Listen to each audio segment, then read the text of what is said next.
चलिए अगली खबर का रुख कर लेते हैं। किसान आंदोलन का मुद्दा इस वक्त देश में हर ओर चर्चा का विषय बना हुआ है। 22वां दिन है और आज अब तक किसान संगठनों और सरकार के बीच कोई भी बात नहीं बनी है। और इस आंदोलन से जुड़ी आज की बड़ी खबर है, किसानों के विवाद सुलझाने के लिए कमेटी गठित कर सकती है सुप्रीम कोर्ट। सुप्रीम कोर्ट में कल इस मसले पर सुनवाई हुई थी। कमेटी में सरकार और किसान प्रतिनिधि शामिल हो सकते हैं। गतिरोध खत्म करने के लिए कोर्ट अहम फैसला दे सकता है। कल सुप्रीम कोर्ट ने 8 किसान संगठनों की पहचान कर उन्हें आज अपना जवाब दाखिल करने के लिए बुलाया है। विवाद सुलझाने के लिए कमेटी का गठन सुप्रीम कोर्ट कर सकती है।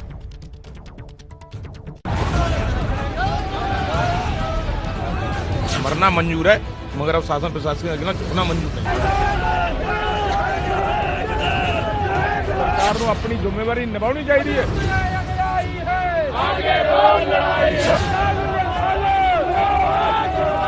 मैं तो बस ये काले कानून वापस चाहिए।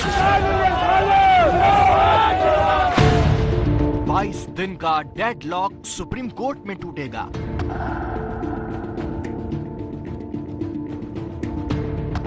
किसान वर्सेस सरकार में सुप्रीम कोर्ट की एंट्री।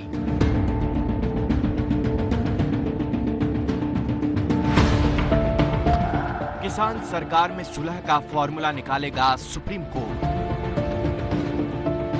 बुधवार को सुप्रीम कोर्ट में किसान बनाम सरकार के मामले में सुनवाई शुरू हुई। इस सुनवाई पर पूरे देश की निगाहें हैं। सरकारी मशीनरी किसानों के आंदोलन को खत्म नहीं कर सकी। 6 राउंड बातचीत के बाद भी बात नहीं बनी तो कोर्ट में इस विवाद पर 3 याचिकाएं दाखिल हुई। 2 याचिकाओं में शाहीन बाग केस का हवाला दिया गया और कहा गया कि रास्ता रोककर आंदोलन करना सही नहीं। तीसरी याचिका किसानों के पक्ष में थी, जिसमें कहा गया कि सरकार को किसानों की मांग पर विचार करने को कहना चाहिए। मामले की सुनवाई मुख्य न्यायाधीश एस.ए. बोबड़े कर रहे थे।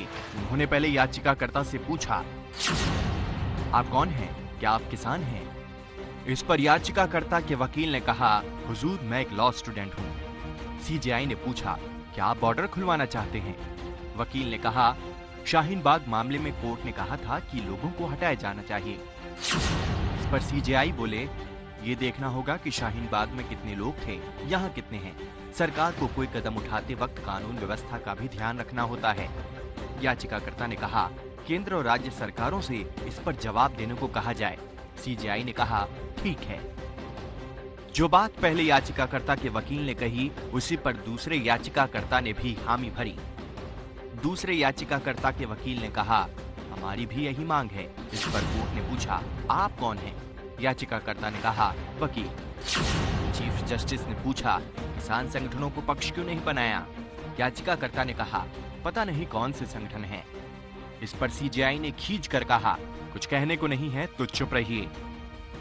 इसके बाद आई तीसरे याचिकाकर्ता की बारी। याचिकाकर्ता के वकील जीएस मणि ने कहा, तमिलनाडु में मेरे खेत हैं, मैं किसानों की तकलीफ समझता हूँ। सीजेआई, आपके तमिलनाडु में खेत हैं, इसलिए आप पंजाब के किसानों की बात समझ रहे हैं। हमें नहीं लगता कि आपको मसले की जानकारी है।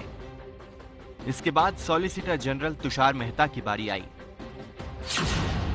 सीजेआई ने तुषार मेहता से कहा, इस समय मामले से जुड़ा एक ही पक्ष हमारे सामने है और वो आप हैं, जिसने रास्ता रोका हुआ है। तुषार मेहता ने कहा, हमने रास्ता नहीं रोका। सीजेआई ने पूछा, तो किसने रोका है? कौन उन्हें दिल्ली नहीं आने दे रहा? सॉलिसिटर जनरल ने कहा, पुलिस प्रशासन।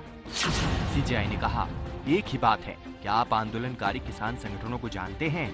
सॉलिसिटर जनरल बोले, हम संगठनों से बात कर रहे हैं, लेकिन वो कहते हैं कि पूरे कानून को वापस लीजिए।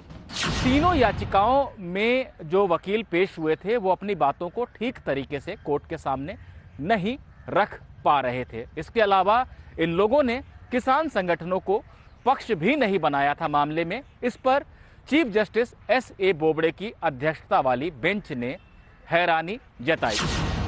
आखिरकार कोर्ट ने याचिकाकर्ताओं से कहा कि वो आंदोलनकारी संगठनों को भी बतौर पक्ष जोड़े ताकि उनकी बात भी सुनी जा सके। The Supreme Court is willing to appoint a committee to sort out these problems farmers protest and all. जो कोर्ट ने कहा है, जो डेडलॉक बना हुआ था वो तोड़ा है उसने भी, बातचीत आगे रखनी चाहिए। जो कमेटी वाला उसने किया कोई बात नहीं, वो हम अपनी मीटिंग करेंगे, मीटिंग में जो फैसला होगा वो बाद में बातचीत में जरूर जाएंगे, जो सरकार का सद्दा पत्र आएगा बातचीत में जाएंगे। कमेटी वाला जो है वो हम सभी भाई बैठकर उसको फाइनल करेंगे भी कौन कौन जाएगा, कैसे जाएगा, कि सभी जाएंगे। किसानों के मुद्दे को लेकर अदालत बेहद गंभीर है और कोई भी फैसला देने से पहले किसान संगठनों की दलील भी सुनना चाहता है। इसलिए मामले में कोर्ट ने 8 संगठनों को पार्टी बनाया है।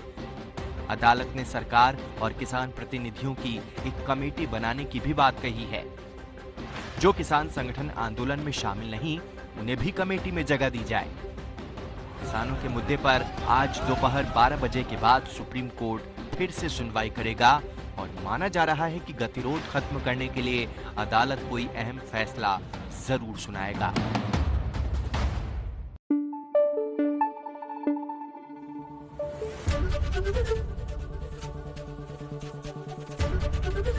एबीपी न्यूज आपको रखे आगे।